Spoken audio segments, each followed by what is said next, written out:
ये मिलवाते हैं उन्नाव की एक अजीम शख्सियत मोहम्मद अहमद साहब, जो कि गरीबों के मसीहा हैं और उन्नाव कब्रिस्तान के कमेटी के जिलाध्यक्ष भी हैं।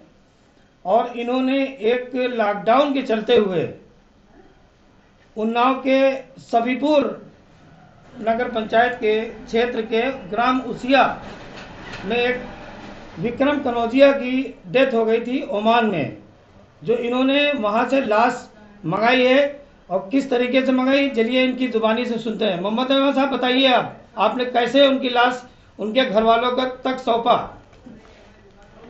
उसिया गांव में उनकी बीवी का नाम विमला था। उनके पासपोर्ट में थोड़ा फ़र्क था और आप ये जानते हैं लाश लाना संभव नहीं था कि ये पूरे भारत में डाउनलोड है यहाँ पर एकदम, जबकि उन्नाव से कानपुर लाश जाना संभव नहीं है। ओमान से मंगवाने के लिए वो बेचारे बहुत गरीब आदमी थे, उनके पास पैसा नहीं था। उनका फ़ोन मेरे पास आया, हमने अपने सांसद से संपर्क किया और हमारे इंडियन यूनियन मुस्लिम लीग के सांसद हमें कुत्ती साहब ने उनका पूरा खर्चा बेयर किया। ओमान में जो आपके दूतावास था उनसे संपर्क किया, दूतावास से संपर्क करके जो कोरियर का जो खर्चा था वो हमारी पार्टी ने बेयर किया और ओमान से लेकर के आपके दिल्ली तक हमारी पार्टी के सांसद ने खर्चा उठाया।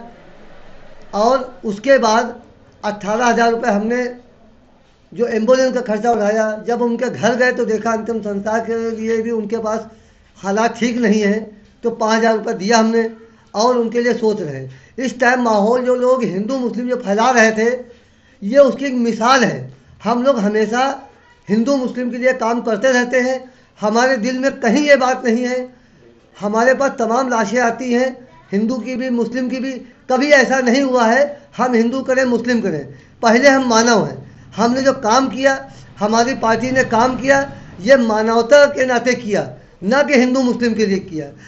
ऐसे कितने लोग हैं, इसमें 1 लाख पे 2-2.5 लाख रुपए खर्चा आया के लिए। आपके फ्लाइटें सब बंद हैं, कोरियर से लाश आई है। आप जानते हो कोरियर की लाश में कितना खर्चा हो, जबकि सारी फ्लाइटें बंद हो, संभव नहीं है। इतनी बीमारी फैली हुई है, उसके बावजूद लाश उनके घर तक ला के दिया। इसलिए उन्होंने कहा था, उनकी आस पूरी छूट गई थी, उनकी बीवी की ये उम्मीद थी अब लाश नहीं आ पाएगी। हमने कहा मेहनत कर रहे हैं, इंशाल्लाह हम लाश को लाएंगे। और लाश को लाने के लिए हमारे कासिफ भाई ने भी बहुत ही सहयोग किया, हमदर्दी की। रात में 11 बजे लाश को पहुंचाया, इनका बहुत ही सहयोग रहा उसमें।